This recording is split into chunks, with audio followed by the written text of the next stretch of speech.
na mente do autor do crime a ideia da prática do crime. Instigar, o autor do crime já tinha na mente dele a vontade de praticar aquela conduta. Aquela conduta foi reforçada, foi, vamos dizer assim, foi alimentada pela conduta do partícipe. Se o partícipe induz ou instiga a prática do crime, ele está dando um apoio moral, um auxílio psicológico. Então eu tenho ou que ter um induzimento ou tenho que ter instigação. Induzir é dar a ideia, fazer nascer a ideia. Instigar é reforçar uma ideia que já existe. Tanto se tu instigas, quanto se tu induzes, tu vais responder como partícipe do crime. Mas professor, eu instiguei o cidadão, mas eu não estava falando sério, estava brincando. Uma boa saída, uma boa defesa. Mas, se ficar provado que em virtude do teu instigamento, da tua indução, a pessoa praticou um crime de homicídio, tu poderás ser responsabilizado como partícipe. Ele que praticou o homicídio será responsabilizado por autor. E tu que instigaste, tu que induziste, vai ser responsabilizado como partícipe. Por quê? Porque tanto eu tenho a participação material, cumplicidade, quanto eu tenho a participação psicológica, o auxílio moral, o auxílio psicológico. Bom, vamos agora falar sobre as teorias sobre a punição do partícipe. Teorias sobre a punição do partícipe. Muito importantes, hein? Primeiro, a teoria unitária ou monista. Depois, a teoria dualista. Depois, a teoria pluralística.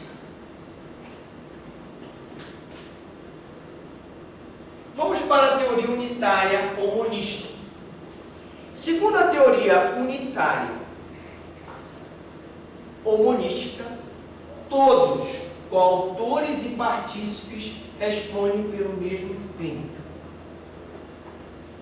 Todos, tanto o coautor quanto o partícipe, respondem pelo mesmo crime. Essa teoria foi adotada pelo Código Penal no artigo 29.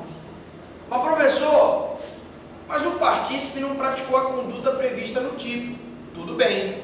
Mas se ele, de qualquer modo, concorreu para a prática do crime, instigando, induzindo, auxiliando, ele também vai responder pelo homicídio. Com uma diferença. O autor do homicídio, que praticou a conduta principal, que praticou a conduta prevista no tipo, responde com uma pena maior. Responde com uma sanção maior. Porque pelo princípio da proporcionalidade, o que acontece?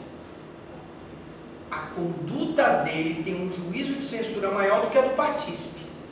Mas o partícipe também vai responder por crime de homicídio. Por quê? Porque ele induziu, porque ele auxiliou, porque ele instigou. Ainda que eu leve em consideração que o partícipe, por ter concorrido de forma secundária, indireta, para o crime, ele receba uma pena menor, receba, pelo juízo de censura ser menor, pelo juízo de culpabilidade ser menor, uma pena proporcionalmente menor do que a do autor, mas ainda assim ele será responsabilizado pelo homicídio. Se um cidadão segura uma moça com força para que o outro mantenha com ela relações sexuais à força, não há dúvida nenhuma que quem manteve a relação sexual tem um juízo de censura maior, tem uma culpabilidade maior, um grau de culpabilidade maior. Mas aquele que segurou também responde como por estupro, na qualidade de partícipe, porque se ele não tivesse segurado, se ele não tivesse dado apoio material, o estupro não teria acontecido. E ele também será responsabilizado pelo estupro, não é verdade?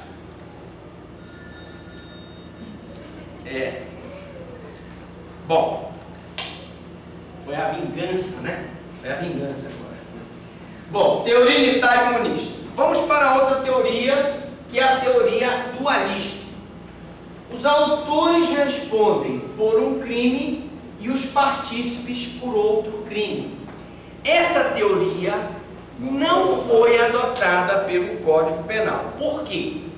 Porque, evidentemente, que o Código Penal não permite que o autor do crime responda por um crime, tipo homicídio, e o partícipe responda por uma conduta menos grave, como lesão corporal.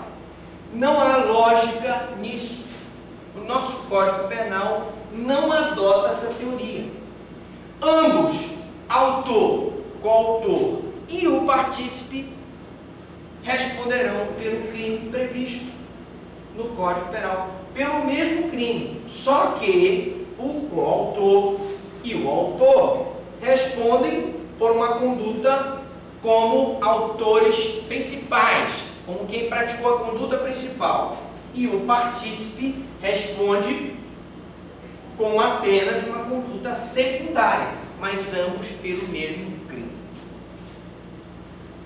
E a pluralística, que vem de plural, diz que cada partícipe responde por um crime diferente. Essa teoria foi adotada como exceção. Leia, por favor, o artigo 29, parágrafo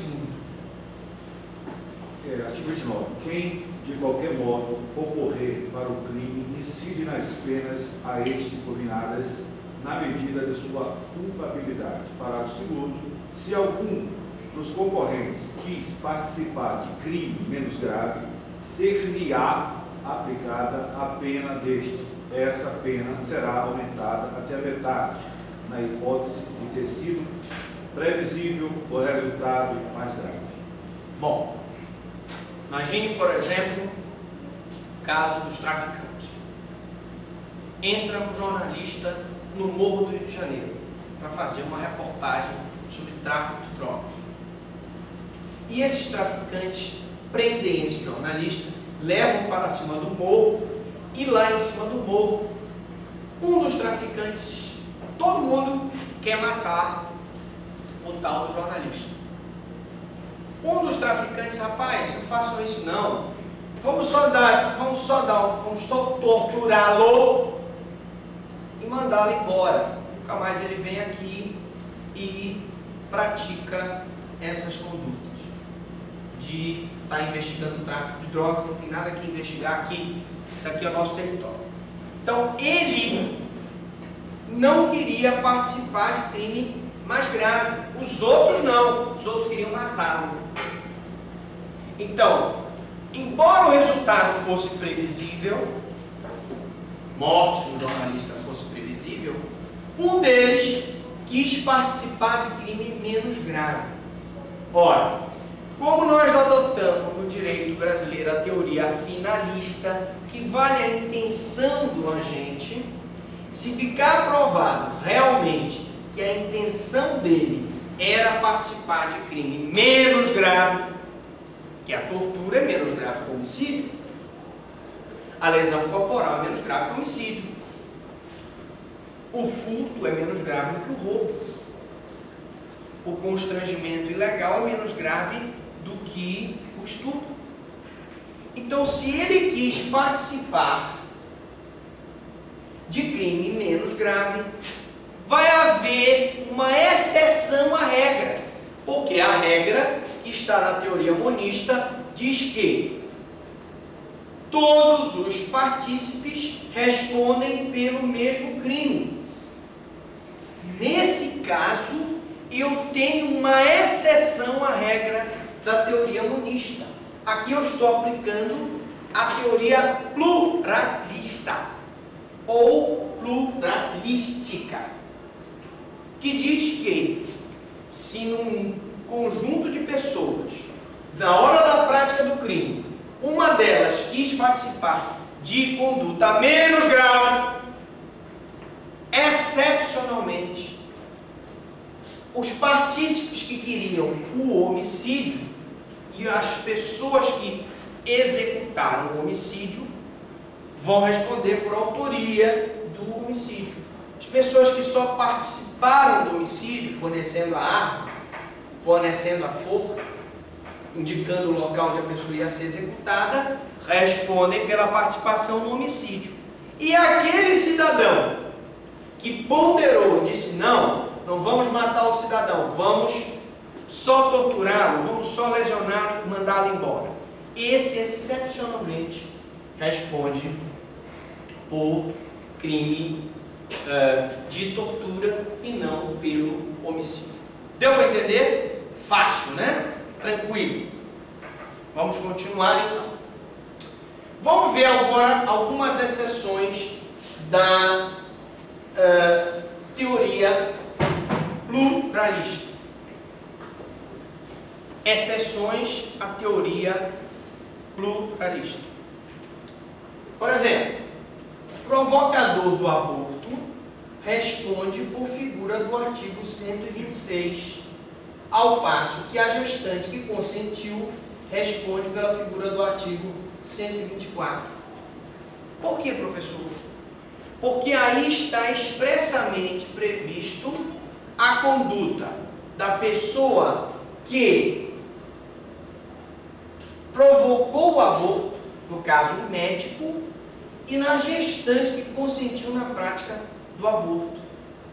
Então, quando eu tenho no Código Penal uma exceção expressa, eu tenho no Código Penal as condutas divididas expressamente. Quem provoca o aborto responde pelo 126.